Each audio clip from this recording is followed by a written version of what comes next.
primero, agradeceros muchísimo la invitación al Gobierno de Cantabria, consejera y directora. De verdad que gracias por la oportunidad. Es al revés, yo encantado de poder estar aquí con vosotros y con vosotras y de intentar, bueno, en el fondo ya me habéis hecho mucha presentación, ¿no?, de lo que venimos a contar.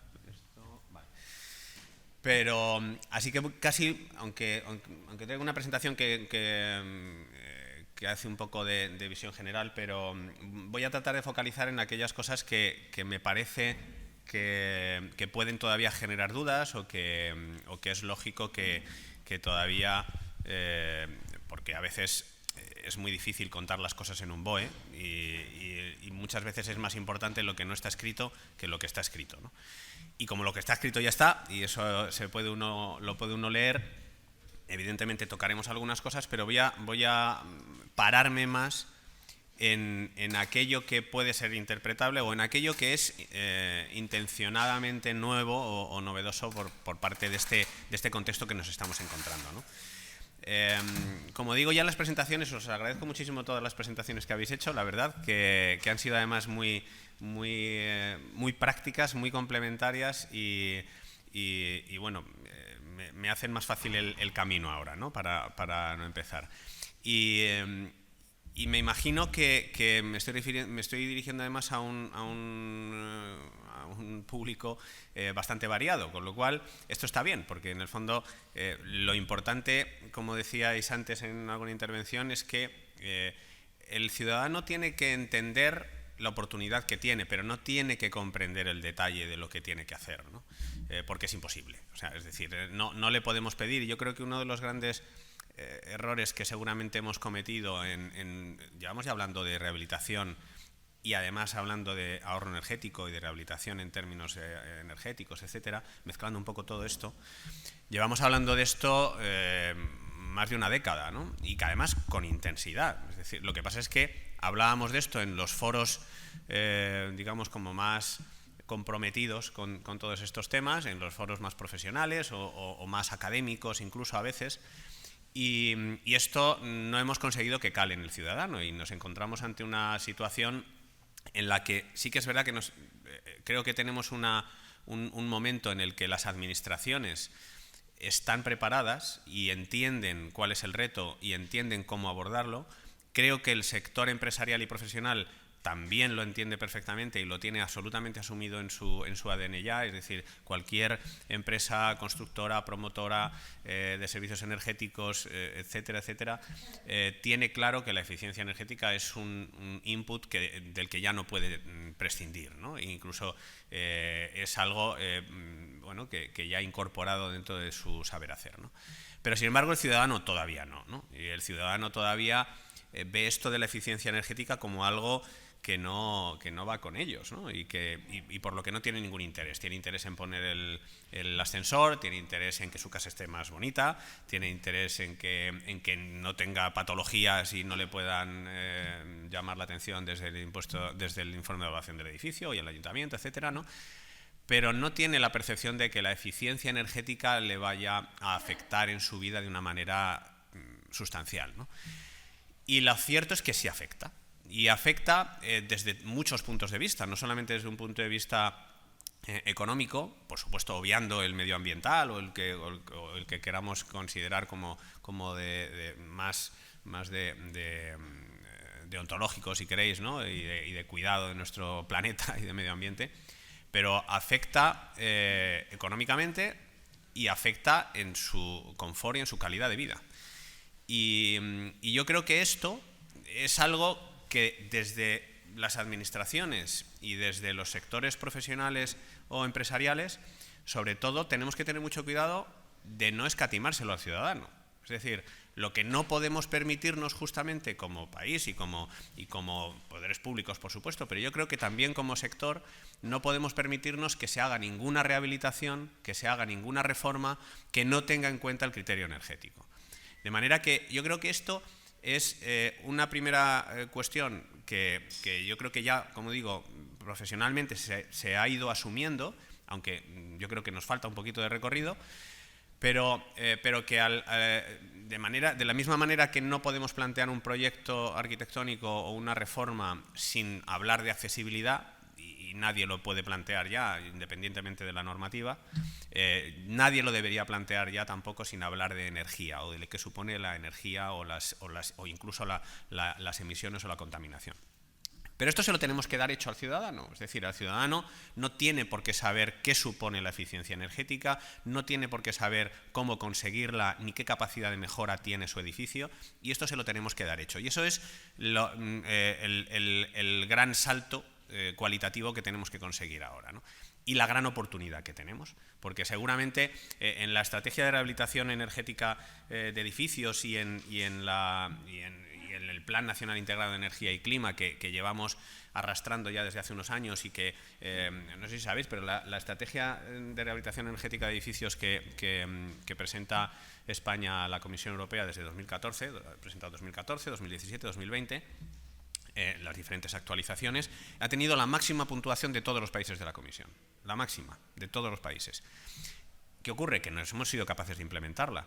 O sea, seguimos rehabilitando del orden de 30.000 viviendas en términos de profundidad en toda España. Es decir, en términos de profundidad lo medimos, para que os hagáis una idea, cuando necesitan una dirección de obra, por el visado de dirección de obra de los colegios de aparejadores.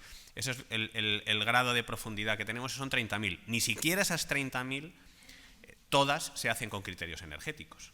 Con criterios energéticos óptimos al menos, ¿no? Es decir, en muchas ocasiones se tienen en cuenta, se hacen mejoras, pero muchas veces tampoco se optimiza al máximo la capacidad que tiene de mejora el edificio. Y fijaros dónde estamos, ¿no? Hacemos la mejor estrategia, pero en términos de rehabilitación energética, en cuanto a lo que conseguimos rehabilitar del total del parque, estamos en una situación muy deficiente respecto a nuestro contexto socioeconómico, ¿no? Y fijaros respecto a, por ejemplo, Francia, que está en ese primer lugar, ¿no? Por lo tanto, tenemos, desde el otro punto de vista, un potencial de mejora espectacular, ¿no? Tenemos un potencial de actividad económica espectacular y tenemos una capacidad de generación de un nuevo negocio prácticamente, bueno, que yo creo que no tiene parangón, ¿no? Y además una nueva actividad, dímelo de nueva, porque salvando los honrosos ejemplos que nos habéis presentado hoy, esto es la gota en el océano. Es decir, que esas 30.000 viviendas se tienen que convertir, para alcanzar los objetivos de eficiencia energética y de ahorro de emisiones que nos hemos comprometido como país con Europa en 2050, se tienen que convertir de 30.000 en 300.000 en 2030. Y mantener 300.000 viviendas de rehabilitación al año de entre el 30 y el 40, para luego mantenernos y descender un poquito hasta 2050, pero para conseguir 7 millones de viviendas rehabilitadas. La estimación que hemos hecho con la aplicación de estos fondos de recuperación para estos próximos años es que vamos a estar rehabilitando, si todo sale bien, del orden de 350.000 viviendas. Es decir, imaginaros lo que nos queda de recorrido. Por lo tanto, el gran reto es conseguir que esto sea el impulso, ¿no? Lo comentabais, yo creo que alguien, ¿no? Que consigamos, lo que comentabas tú, Susana, ¿no?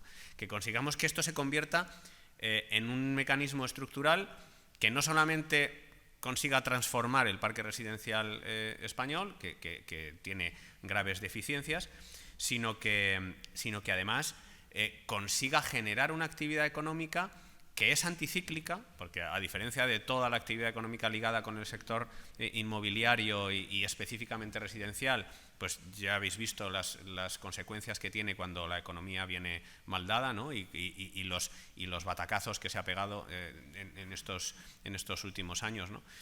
Y es una actividad anticíclica que genera muchísima mano de obra micro y genera mucha actividad de pequeña escala, y que por lo tanto tiene muchísima capilaridad y que además permite hacer todo eso focalizando en la calidad de vida del ciudadano.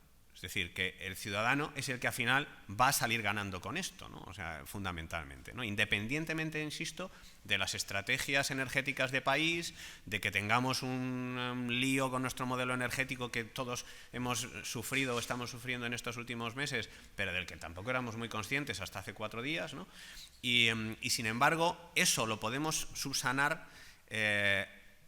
poniendo al ciudadano en el centro de la actividad, ¿no? Y esto es raro, esto es muy raro, ¿no? Porque no es, a veces no es tan sencillo consumir unos fondos que vienen de Europa, generar una actividad económica potente, que esa actividad además tenga capilaridad y que encima el mayor beneficiado sea un conjunto de ciudadanos lo más amplio posible, ¿no? Esto es, yo creo que muy importante, ¿no? Por eso uno de los objetivos cuando se plantearon estos fondos de recuperación y dónde invertirlos fue decir, vamos a poner aquí muchos huevos en esta cesta, ¿no? O sea, en general, lo que vamos a gestionar, como veis ahí, bajo este mecanismo de recuperación y resiliencia, dentro de esta componente 2 que habla de la rehabilitación energética, estamos hablando de 6.820 millones, de los cuales 5.520 se gestionan desde el Ministerio de Transportes, Movilidad y Agenda Urbana y los otros desde el Ministerio de Transición Ecológica y para el reto demográfico, y que entre los dos completamos esos 6.800 millones y es la segunda componente junto con la movilidad en términos de volumen, ¿no? Pero además tiene la ventaja, la gran ventaja para el Estado español, pero la gran ventaja para la aplicación de los fondos, de que puede ser etiquetada de verde, ¿no? Hay muchas inversiones que van o muchos proyectos que van a financiarse con fondos de recuperación que conceptualmente no pueden ser etiquetados de verde, ¿no? ¿Y qué ventaja tiene esto? Pues que los fondos de recuperación exigen al gobierno que haya al menos un 30% de los fondos que sean etiquetados verdes, ¿no? 100% verdes. Y para que sean 100% verdes necesitan tener estos criterios de ahorro energético que nos contaba antes Noemí, ¿no? Y que nos contabais antes en la mesa anterior, ¿no? Pero como digo, tiene esa capacidad de generar empleo. Tengo aquí ese número que no viene en la pantalla, pero son del orden de casi 200.000, 188.000 empleos estimados, o meter una aportación al PIB de 13.500 millones de euros con ese efecto multiplicador que también comentaba antes en la jornada, ¿no? Bueno, pues como digamos concreción, estos fondos se aplican a través de diferentes programas, de diferentes inversiones y en concreto desde mi dirección general se mueven dos, ¿no? Fundamentalmente, que son estas relacionadas con la rehabilitación del parque residencial, ¿no? Y las relacionadas con la construcción de vivienda en alquiler asequible, ¿no? Que hemos regulado en el mismo Real Decreto que se aprobó, como sabéis, el 5 de octubre, y que son conceptos muy diferentes y que destinan esa proporción de 3.420 millones para un programa y 1.000 millones de euros para el otro. Pero para poder digamos, dar ese espoletazo que necesitamos en la actividad, lo que teníamos muy claro por ese análisis que efectivamente veníamos haciendo desde hace ya muchos años, es que no vale solamente con la aplicación de ayudas, porque ayudas ha habido, y ha habido territorios donde se han aplicado con más intensidad, con menos intensidad, pero ayudas ha habido para la rehabilitación en general, ¿no? Pero sabíamos que teníamos que mover la cuestión de la fiscalidad en diferentes ámbitos, la cuestión de la financiación y además otros mecanismos de marco normativo regulatorio que nos parecían fundamentales, ¿no? Los programas de ayuda son los que ahora comentaremos y los que ya habéis comentado, pero es que en paralelo a esto tenemos una fiscalidad que por sí misma es potentísima. O sea, por sí misma la fiscalidad, y ahí matizo un poco lo que se ha comentado antes, tanto la fiscalidad como los programas de ayudas van enfocados a rehabilitación integral. Es decir, las inversiones pueden y deben incluir todo tipo de actuaciones, porque el planteamiento de la rehabilitación tiene que ser integral. Siendo integral, el requisito que se establece es que tiene que cumplir unos mínimos de ahorro energético y de ahorro en demanda, ¿no? Efectivamente. Pero cumplidos estos ahorros, se pueden incorporar y se deben incorporar, insisto, cualquier otra prestación del edificio, la accesibilidad, la salubridad, la conservación, todas las prestaciones del edificio deberían estar incluidas. Y eso, evidentemente, requiere un análisis técnico riguroso. Y ese análisis técnico riguroso, por más que se empeñe un presidente de comunidad voluntarioso o un administrador de fincas, por mucho que sepa, no es capaz de hacerlo. Se lo tiene que acercar a todos esos agentes, se lo tiene que acercar un agente rehabilitador.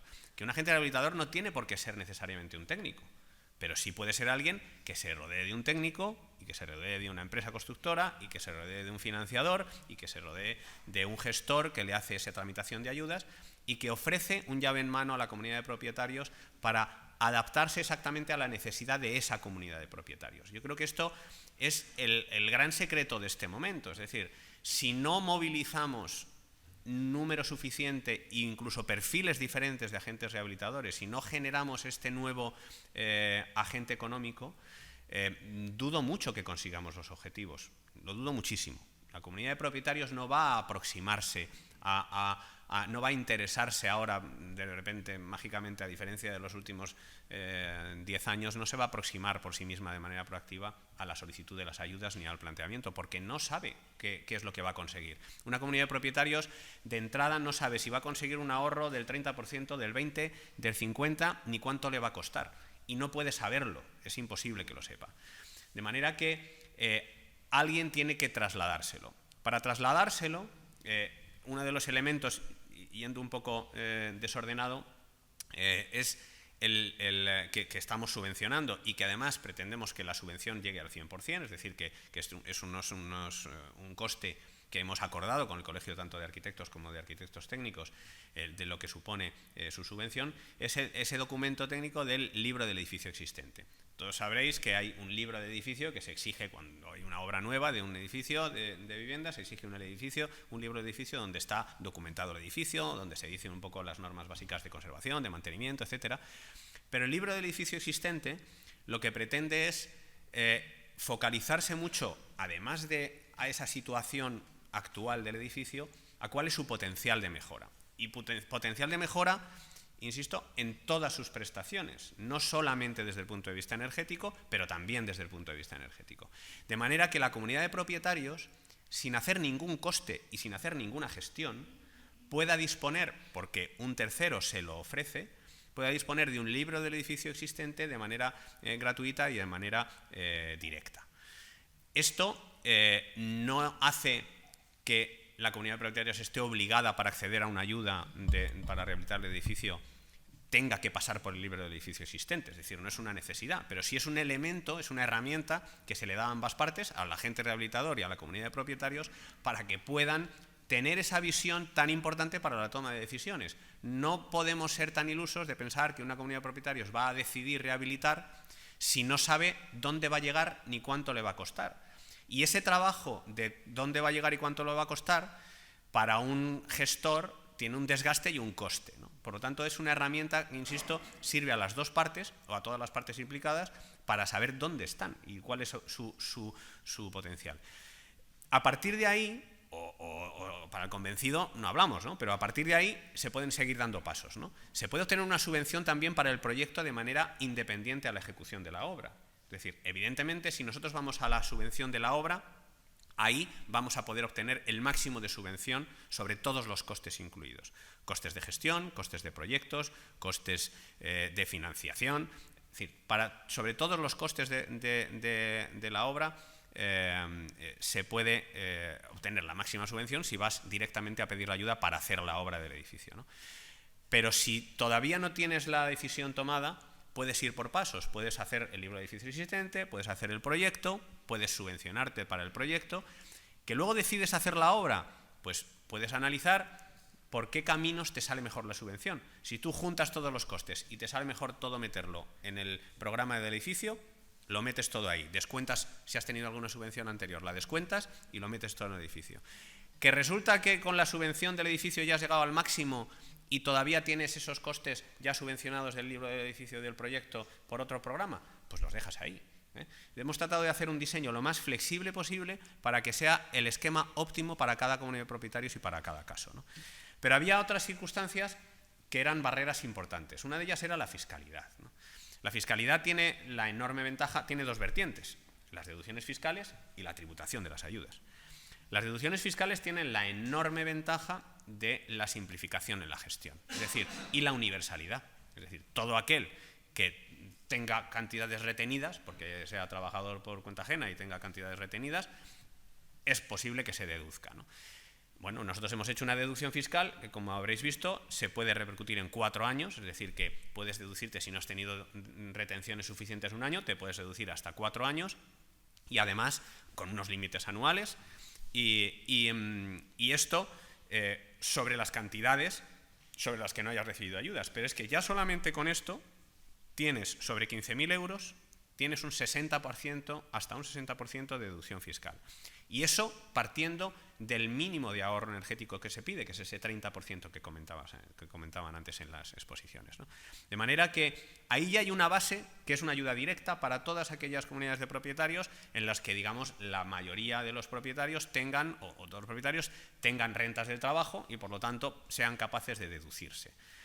Y esto es un perfil muy amplio, porque por poca retención que tengas, tienes capacidad de deducción durante 4 ejercicios en un perfil de población muy amplio, ¿no? Pero además, para aquellas familias que tengan un perfil de vulnerabilidad y que no puedan acceder a deducciones fiscales y que además tengan dificultades incluso para poder pagar una derrama, por muy pequeña que sea, existe la posibilidad de que se otorguen subvenciones de hasta el 100% de la inversión para esas familias con perfiles vulnerables. Estos perfiles vulnerables los vamos a definir con cada comunidad autónoma bilateralmente y son ayudas que se dan individualmente a esa familia, a esos vecinos, ¿no? Y la segunda cara de la fiscalidad es la tributación de las ayudas. Es decir, si estamos dando ayudas voluminosas y ayudas potentes y además ayudas que pretendemos que se focalicen también en perfiles de población a veces con vulnerabilidad y a veces con dificultades económicas, no podemos hacer que si tú le das a una familia, imaginaros, 18.000 euros de ayuda directa, que en la declaración del IRPF del año siguiente tengan que pagar 4.000 o 5.000 euros de IRPF, porque les estamos convirtiendo en deudores tributarios, ¿no? Porque es un dinero que ni siquiera van a ver, es un dinero que va a ir directamente a ejecutar una obra o a ejecutar unos gastos, ¿no? Por lo tanto, el segundo gran elemento novedoso de este esquema que tenemos es que las ayudas no tributan, no se incorporan en la base imponible del IRPF y, por lo tanto, es absolutamente transparente para el ciudadano, ¿no? Con esto ya tendríamos un esquema bastante potente, es decir, normalmente pensad que las ayudas, claro, Susana cuando hablaba de Gijón estaba sumando ayudas estatales, ayudas municipales, ayudas tal, y conseguía llegar hasta el 70%, pero las ayudas que dábamos desde el Estado eran del entorno del 40%. Es decir, ya con el 60% de deducción fiscal ya estamos bastante por encima de las ayudas que se estaban dando ordinarias, digamos, ¿no? Y si a esto sumamos las ayudas directas, nos vamos a poder poner en escenarios de el 80 o el 90% de suma de ayuda. Luego veremos algún ejemplo. El marco normativo. Ahí tenemos dos cuestiones relacionadas, además, una de ellas con la financiación, ¿no? Ley de propiedad horizontal. La ley de propiedad horizontal, sabéis que exigía una serie de mayorías, y exige una serie de mayorías en función de cuál es el tipo de decisión que tiene que tomar la comunidad de propietarios. Y para este tipo de mejoras, la decisión tenía que ser tomada por 3/5 de la comunidad de propietarios. Bueno, pues ahora desde el 5 de octubre, para este tipo de actuaciones de rehabilitación en términos energéticos, la mayoría es mayoría simple. Esto no es... La mayoría simple, además, que es repercutible la actuación a todos los vecinos, pero esto no es lo más importante. En el fondo, lo más importante de la modificación que hemos hecho, creo yo, es que esos gastos que se dedican a rehabilitación energética van a tener la consideración de gastos generales a efectos del cobro de los créditos. Es decir, que a efectos prácticos, una entidad financiera que, como comentabais antes tenía que suscribir un crédito a una comunidad de propietarios, tenían que firmar todos y cada uno de los propietarios, con lo que es eso, ¿no? Ahora mismo el crédito se puede dar a la comunidad de propietarios y la comunidad de propietarios es la que responde frente al banco. Y la comunidad de propietarios exige a los vecinos de la misma manera que exige cualquier otro gasto general de la comunidad. Y en el cobro, si se produce un impago, en la entidad financiera tiene el pago del crédito en el mismo punto que los gastos generales de la comunidad de propietarios, de manera que le da confort, en definitiva, a la entidad financiera para poder conceder esos créditos y para concedérselos a la comunidad de propietarios como ente, no a cada vecino. Esto simplifica todo muchísimo también, simplifica el trabajo de las entidades financieras y sobre todo mete en el mercado ese volumen de financiación complementaria que en general van a necesitar las ayudas, que aunque sea pequeño va a ser necesario y además va a ser pequeño, digamos, en el tramo desde que se concedan, desde que se paguen, mejor dicho, las ayudas, pero hasta que se paguen las ayudas, pues o bien la comunidad autónoma adelanta ayudas o bien, si no, es el financiador el que tiene que adelantar los pagos de los diferentes agentes, ¿no? Constructora, arquitecto, etcétera, etcétera. De manera que este escenario pretende cerrar, digamos, el círculo de esa financiación privada que va a ser necesaria, ¿no?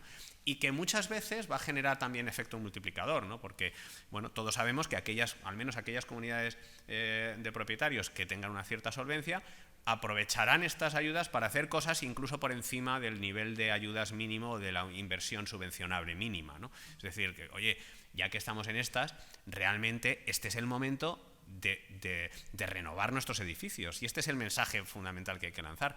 Este es el momento de renovar el edificio y de renovar las viviendas. Y el que no lo haga ahora se arrepentirá dentro de 5 años, se arrepentirá, porque va a ver cómo ha rehabilitado uno al lado que vive mejor, paga menos y tiene su edificio sobrevalorado. Nos decían el otro día que en torno a un 25% de media de sobrevaloración, de incremento de valor como consecuencia de una rehabilitación de este tipo, ¿no? Bueno, y lo otro importante es actuar en las diferentes escalas. Todos tendremos, digamos, que reivindicar nuestro territorio y es comprensible, ¿no? Pero sí que es verdad que están contempladas todas las escalas. Está contemplada la escala de la vivienda. La que tenemos que incentivar no es la de la vivienda, la que tenemos que incentivar es la del edificio. La de la vivienda debe ser complementaria a la del edificio, ¿no? Es decir, que nosotros, lógicamente, el potencial de las ayudas tenemos que marcarlo claramente para no desincentivar esos acuerdos de mayorías de propietarios. Si ponemos la misma ayuda, si vas por rehabilitación de edificio, que si vas por rehabilitación de vivienda, no conseguiremos que se rehabiliten edificios. No lo conseguiremos. Si vamos con este volumen de estímulo en la rehabilitación del edificio, esperamos que una cosa tire de la otra. Y yo creo que eso va a ser así. Es decir, que la rehabilitación del edificio va a tirar de muchas otras cosas detrás, ¿no? Como digo, el foco debe estar en el edificio, pero el foco también tiene que hacerse en las ciudades, ¿no? La oportunidad se traslada también a renovar y a regenerar las ciudades, a que nuestros barrios, sobre todo aquellos barrios más vulnerables en los que suele coincidir población vulnerable con edificio vulnerable, y de hecho suelen ser cuestiones que se retroalimentan, es decir, un edificio de mala calidad constructiva, de malas condiciones de habitabilidad, con pocas superficies, lo que suele ocurrir es que no permite integrar niveles socioeconómicos mayores que los vulnerables, ¿no? Y esto es lo que tenemos que conseguir transformar, romper esas burbujas de vulnerabilidad que muchas veces están en todas nuestras ciudades y que somos incapaces de romperlas porque a veces lo más que hacemos es embalsamarlas. Y esto es importante y lo comentaré al final porque es el momento de también cambiar esas dinámicas, es el momento de intentar introducir cosas que nunca se han hecho no por falta de ganas ni por falta de intención, sino porque los trámites, burocracias, trabas administrativas, jurídicas, etcétera, son de tal complejidad que nunca se abordan, ¿no? Y bueno, pues este es el momento que tenemos que aprovechar desde las administraciones, y aquí somos las administraciones las protagonistas y las que tenemos que tirar del carro, para que no sea una barrera ni las tramitaciones administrativas, ni las complejidades del urbanismo, ni las complejidades del otorgamiento de licencias, ¿no? Es decir, hay que aprovechar para romper dinámicas tan perniciosas con el sector de la construcción y de la rehabilitación durante todos estos años, ¿no? Y romper esas dinámicas para siempre, es decir, para el futuro, no romperlas para estos 4 o 5 años, ¿no?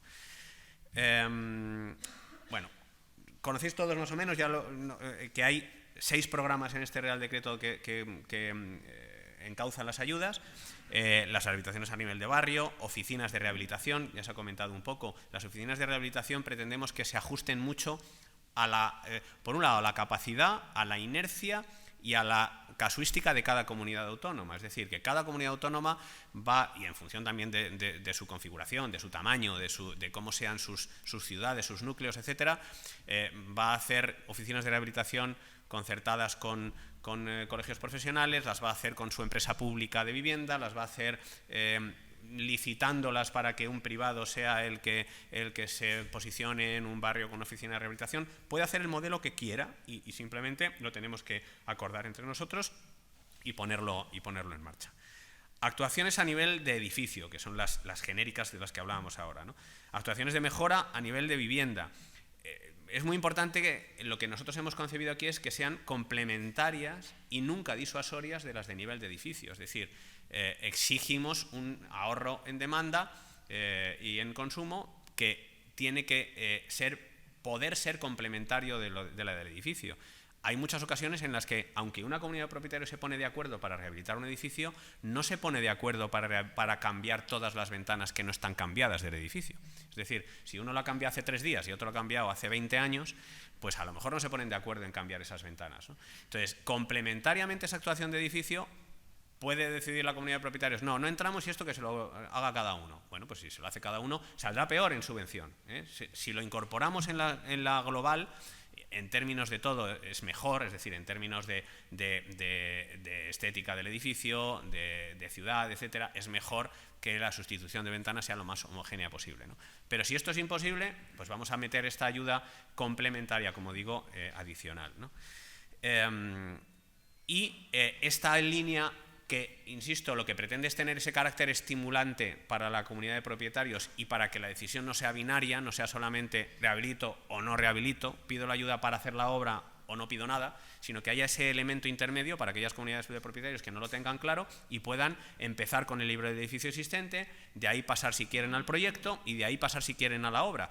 Y si quieren pasar directamente del libro de edificio existente a la obra o no pasar por ninguno de estos e ir a la obra, pero dar un panorama lo más flexible posible para que el agente rehabilitador tenga todos los instrumentos en función de cómo vea de madura la comunidad de propietarios en la toma de decisiones, sencillamente, ¿no? Y luego, por último, tenemos este programa de construcción de viviendas en alquiler social en edificios energéticamente eficientes. No voy a entrar en esto con mucha profundidad, pero básicamente porque bueno, esto está pensado para esa iniciativa público-privada, en la que sobre suelos públicos se financie la construcción de vivienda asequible en alquiler durante un plazo mínimo de 50 años, con esa gran lacra que tenemos todavía en España de vivienda social, que estamos en porcentajes por debajo del 2% del parque residencial, cuando los países de nuestro entorno están en una media del 9%, ¿no? Tenemos que construir 1 millón de viviendas para aproximarnos, viviendas asequibles para aproximarnos a los ratios de nuestro entorno, ¿no? Por lo tanto, este es otro programa que tiene una trascendencia tremenda.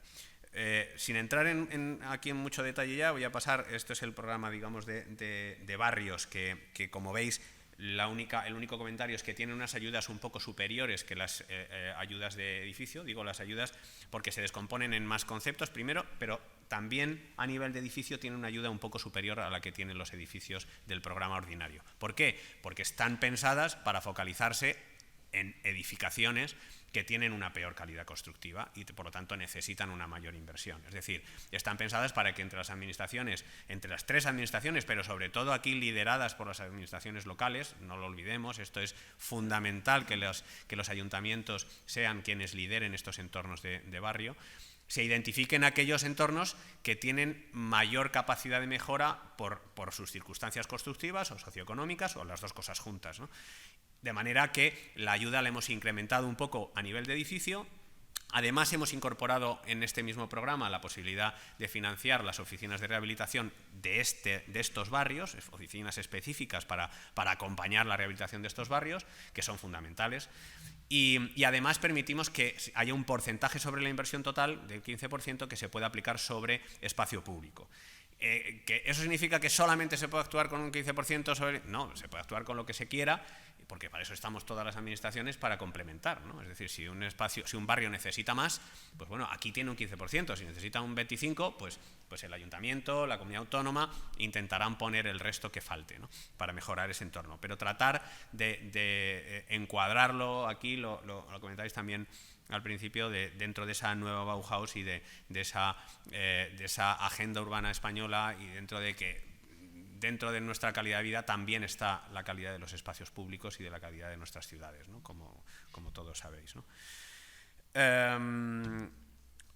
Bueno, digamos que esto es lo que hemos hecho hasta ahora, ¿no? O sea, que está bien y tiene mucho mérito, pero yo creo que, como decía, no nos debemos conformar con lo que hemos hecho hasta ahora. Es decir, se han hecho cosas muy interesantes, se han hecho cosas importantes, y estoy hablando a nivel de barrio, pero a nivel de barrio tenemos un recorrido, yo creo, mayor todavía. Y aquí me voy a poner muy utópico, pero aprovechando que igual hay algún alcalde por aquí, y tenemos también las autoridades autonómicas, y desde el Estado no me quito de medio, porque tenemos nuestra posible implicación, y habrá que hacer todas las modificaciones, insisto, regulatorias que haga falta, y todos.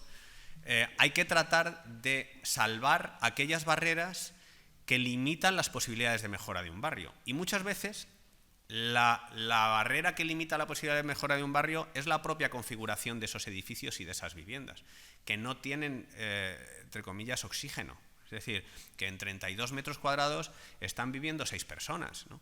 Que están, por mucho que les pongamos el SATE, que les pongamos la instalación de aerotermia y les pongamos las placas fotovoltaicas, van a seguir siendo 32 metros cuadrados para 6 personas.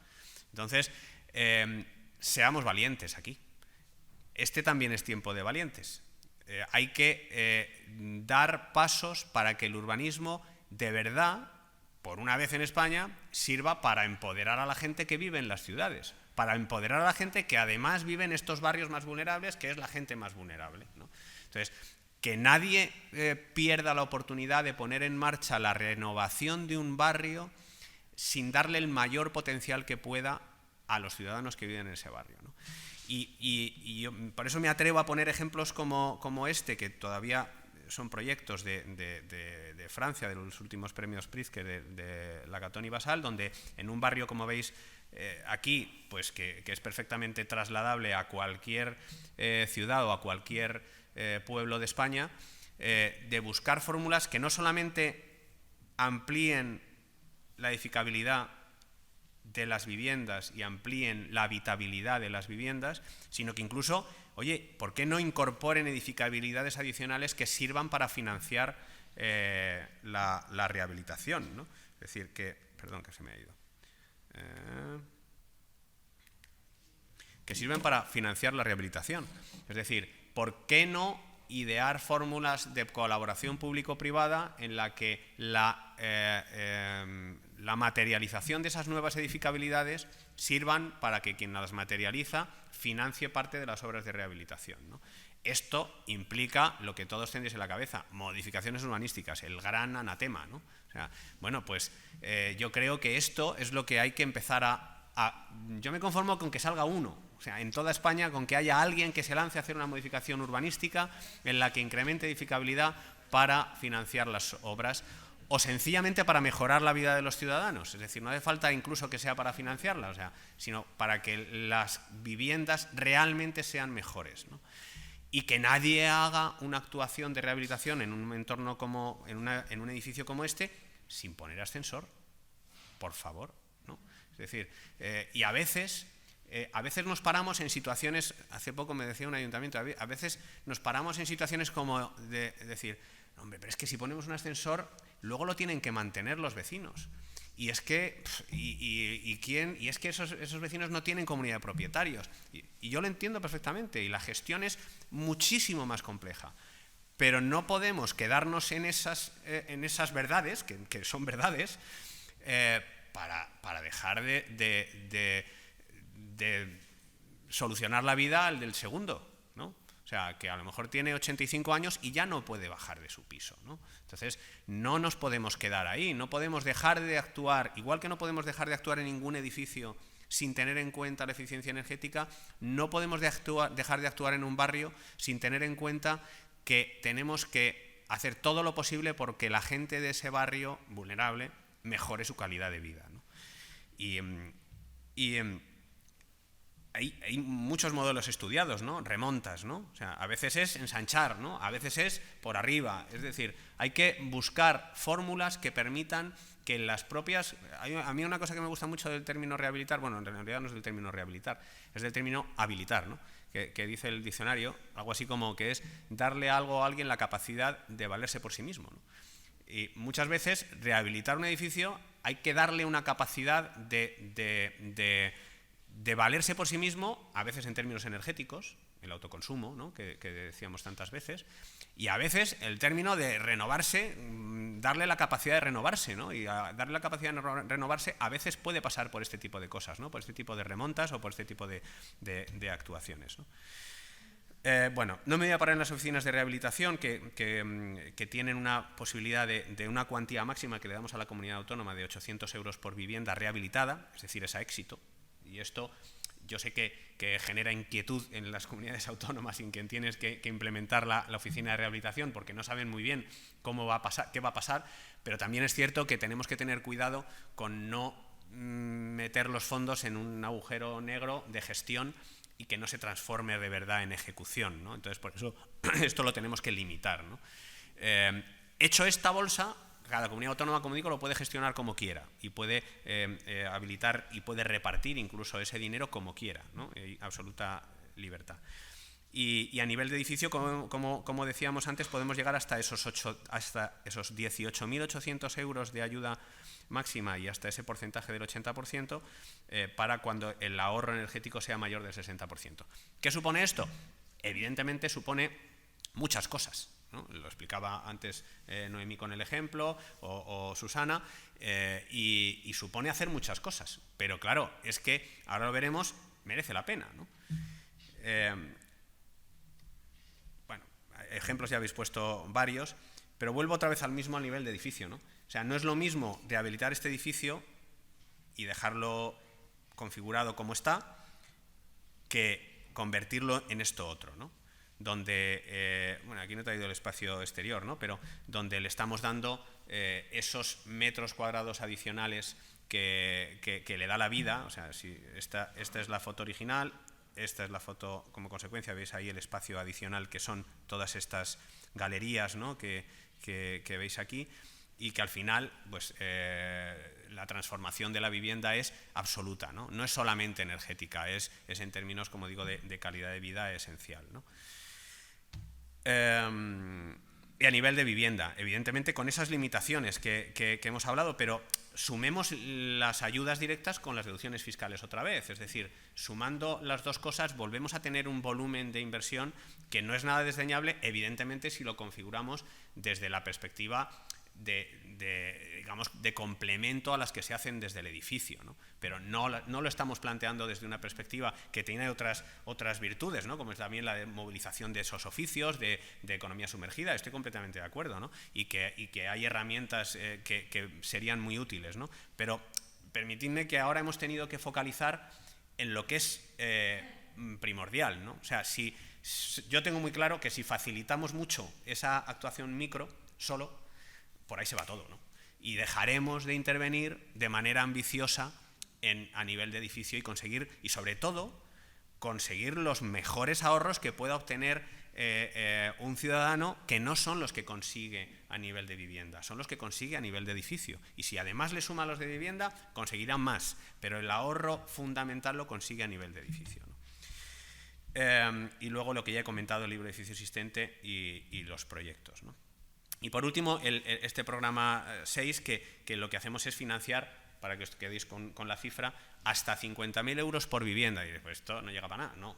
Claro, lo que se trata es de intentar estimular también aquí fórmulas de colaboración público-privada. Es decir, sobre suelo público, el que quiera y necesite parque público puro de vivienda, pues oye, complementará los fondos con fondos municipales, con fondos autonómicos y construirá parque público de vivienda puro, ¿no?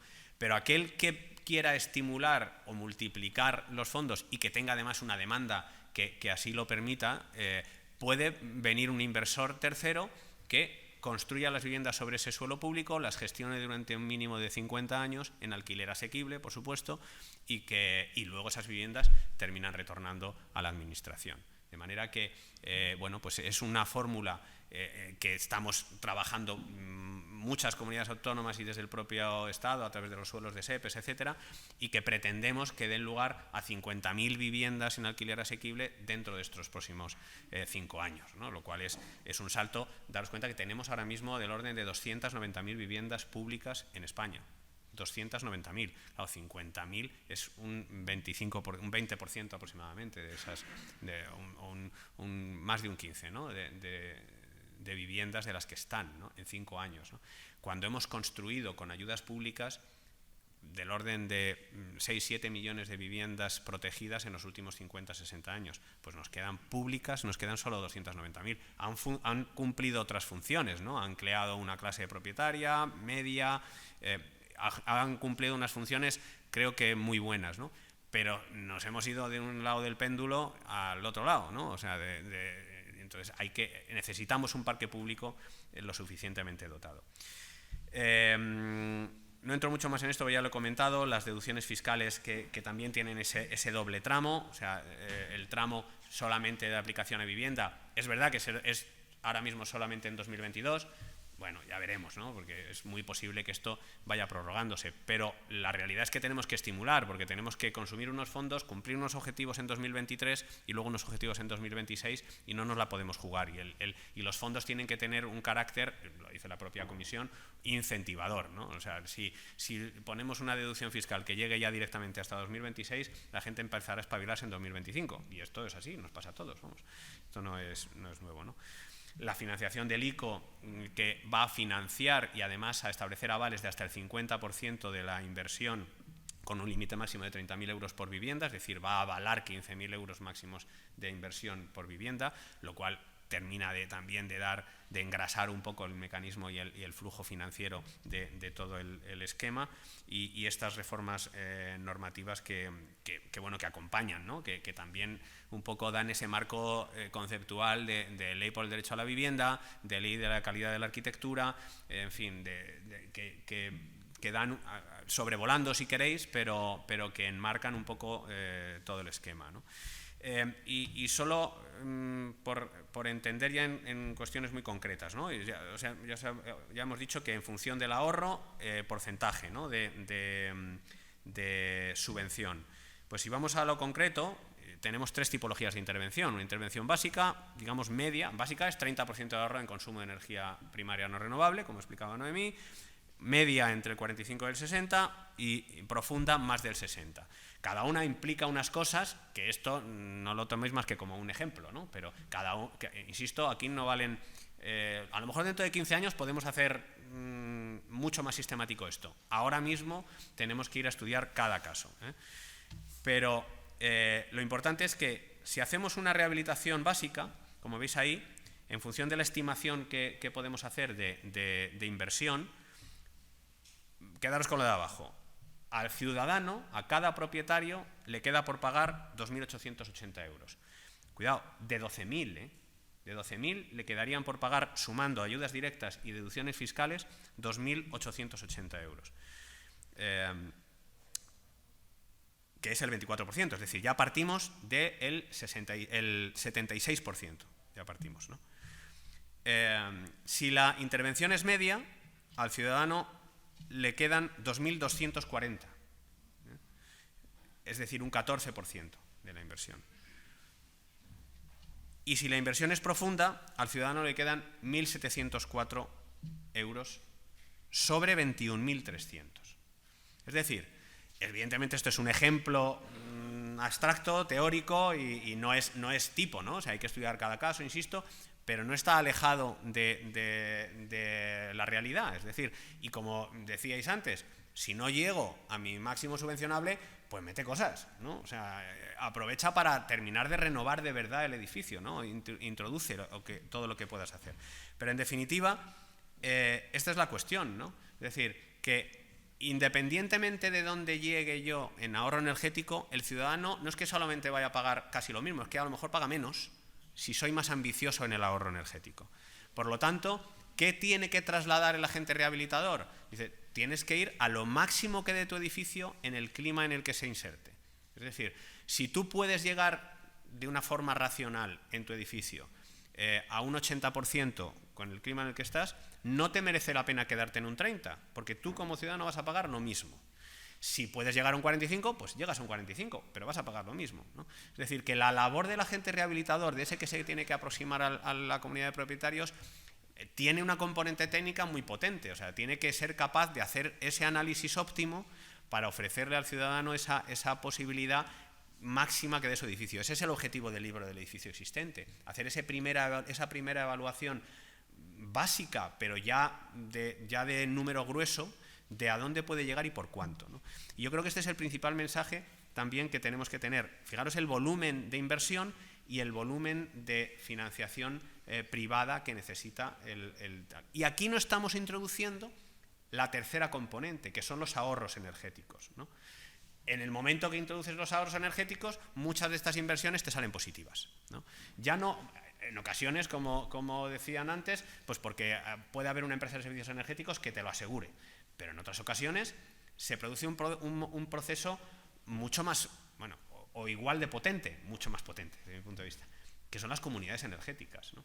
Es decir, el que los propios ciudadanos, las comunidades de propietarios e incluso las asociaciones de comunidades de propietarios se conviertan en comunidades energéticas que gestionan la energía que producen y gestionan, por lo tanto, la energía que les suministra una compañía. Y de manera que se convierten en elementos activos y no pasivos en la gestión de su energía, ¿no? Y yo creo que esto es un tema que Europa lo va a seguir incentivando, ya lo ha empezado a incentivar, pero lo va a seguir incentivando mucho en los próximos años, pero es esa otra gran componente que tiene que ver también con esa escala de barrio, con esa escala de incorporar diferentes actuaciones dentro de diferentes edificios dentro de una misma actuación, y que incluso cuando un edificio efectivamente no dé para generar energía, diga, no, es que ya no me interesa generar más energía porque ya tengo los elementos comunes ya con las placas que he puesto. Bueno, pero tienes también que poder proporcionar energía para consumo, ¿por qué no, no? Para consumo, digo, de electrodomésticos, ¿no? ¿Por qué no, no? Y para cuando un edificio produzca y otro no produzca porque tenga sombra o no sé qué, ¿por qué no ponerse de acuerdo, ¿no? ¿Por qué no generar instalaciones de geotermia en entornos urbanos cuando se actúa a nivel de barrio para poder optimizar esas situaciones, ¿no? Yo creo que todo este escenario, que yo entiendo que es como muy utópico y es muy de óptimos, no lo tenemos que perder de vista. Estamos seguros de que no en todos los casos, para conseguir un resultado, vamos a conseguir el mejor resultado. Pero si no tenemos en la cabeza el mejor resultado, nos quedaremos atrás seguro y no aprovecharemos suficientemente la oportunidad que tenemos para cambiar el modelo y para cambiar la escala, que yo creo que es el gran reto que tenemos en los próximos años. Y bueno, y poco más en realidad. El calendario más o menos lo conocéis, o sea, el primer trimestre del año aproximadamente, mes arriba, mes abajo, todas las comunidades autónomas van a sacar la mayoría de sus convocatorias, vamos a ir acordando las actuaciones de barrio. Sabéis que las deducciones fiscales se acaban en 2022-2023 para edificios, es decir, que hay que ponerse las pilas y aprovechar. Y yo creo que este es el gran reto de esta próxima década, ¿no? Muchísimas gracias.